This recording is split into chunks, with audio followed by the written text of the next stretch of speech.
नमस्कार साथियों, आज हम चर्चा करने वाले हैं लग्न से द्वितीय भाव, लग्न से दूसरा चरण द्वितीय भाव के बारे में।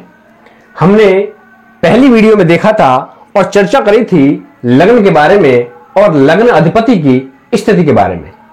मेरे प्रिय जातकों, यह कुंडली में जो 12 भाव होते हैं, यह किसी जातक के जीवन के 12 चरण होते हैं, 12 अवस्थाएं होती हैं।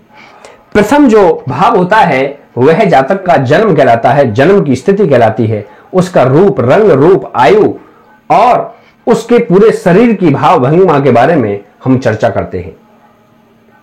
वहीं द्वितीय भाव वाणी का भाव कहलाता है, उसके परिवार, उसके कुटुंब का भाव कहलाता है, उसके इस संसार में आने का उद्देश्य, उसके इस संसार में सरवाइव करने की स्थिति के बारे में जो चर्चा होती है वह द्वितीय भाव के बारे में, द्वितीय भाव के द्वारा चर्चा होती है।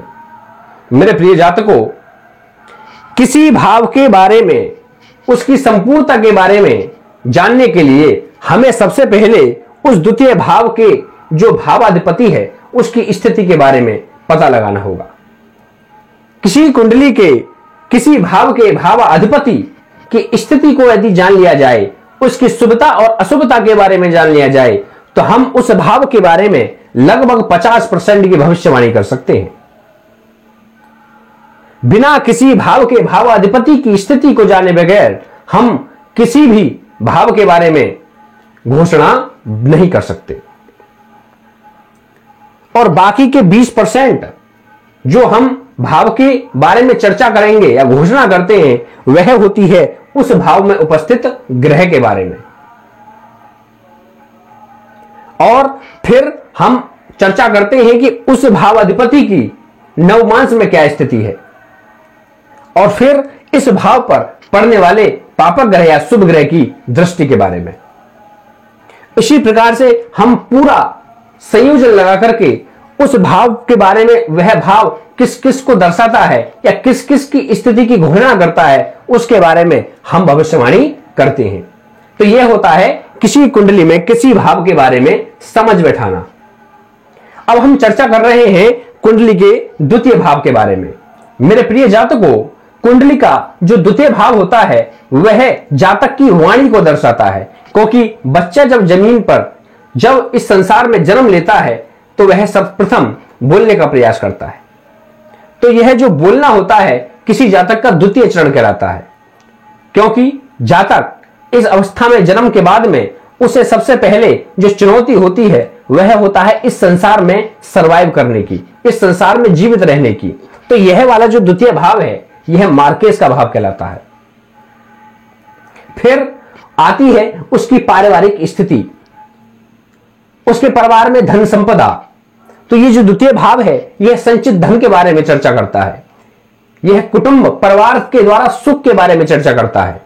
यदि कोई जातक पैदा हुआ और पैदा होने के बाद में उसका जो परिवार है या कुटुंब है कहीं विच्छेद हो गया, तो हम बिल्कुल अच्छी तरह से घोषणा कर सकते हैं कि उसकी कुंडली में कहीं ना कहीं द्वितीय भाव पीड़ित होगा, उसके द्वितीय भाव का भावाधिपति कहीं ना कहीं पीड़ित होगा। तो यह जो द्वितीय भाव है यह संचित धन या धन भाव कहलाता है, और इसके द्वारा जातक के विवेक के बारे में भी घोषणा की जाती है। इसके द्वारा जातक की वाणी के बारे में, कुटुंब के बारे में, बुद्धि के बारे में चर्चा की जाती है, उसके दाहिने नेत्र के बारे में चर्चा की जाती है। यदि इसका भावाधिपति कहीं ना कहीं नीच राशि में स्थित है या उस पर पापक ग्रह या क्रूर ग्रह की दृष्टि है, तो उसकी दशा या महादशा या अंतरदशा में उस जातक के नेत्र में विक्षोभ पैदा हो सकता है, उसकी आंख फूट सकती है, उसकी कहीं ना कहीं आंख में, दाहिने आंख में दोष हो सकता है। और यह जो द्वितीय भाव होता है यह मार्केस होता है, इसका जो भावाधिपति होती है वह मार्केस होता है। इसी प्रकार से सप्तम का जो भावाधिपति होता है वह मार्केस का काम करता है। कहा जाता है कि इसकी दशा, महादशा, अंतरदशा में जातक को कहीं ना कहीं कष्ट अवश्य प्रदान होता है, क्योंकि यह कुंडली मेष लग्न की है। तो इसका जो द्वितीय भाव है वह वृषभ राशि में है, और इसका जो स्वामी होता है वह होता है शुक्र। शुक्र अत्यंत शुभ ग्रह होता है। यदि वह नीच अवस्था में भी आकर के बैठ जाए और उसकी दशा अंतरदशा आ जाए तो जातक को कहीं ना कहीं वह शुभता ही प्रदान करेंगे।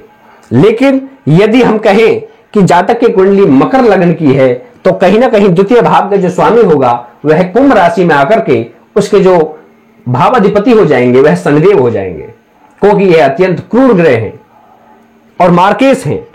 तो जब इनकी अंतरदशा या महादशा आएगी तो जातक को बड़े ही मृत्यु पर्यंत कष्ट अवश्य होगा।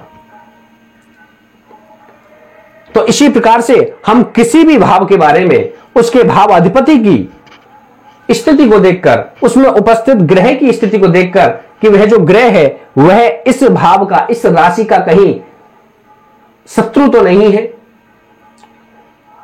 इसी प्रकार से हम अनुमान लगा करके, और इसका जो भावाधिपति है, जैसे इसका भावाधिपति शुक्र है तो हम शुक्र को नवमांश में देखेंगे और नवमांश में उसकी स्थिति को देखेंगे, कहीं वो नीच का तो नहीं है, वह किस प्रकार से है, वर्गोत्तम है, क्या है। उसी प्रकार से हम इसकी स्थिति को देख करके द्वितीय भाव में तुरंत ही घोषणा कर देते हैं। नमस्कार साथियों।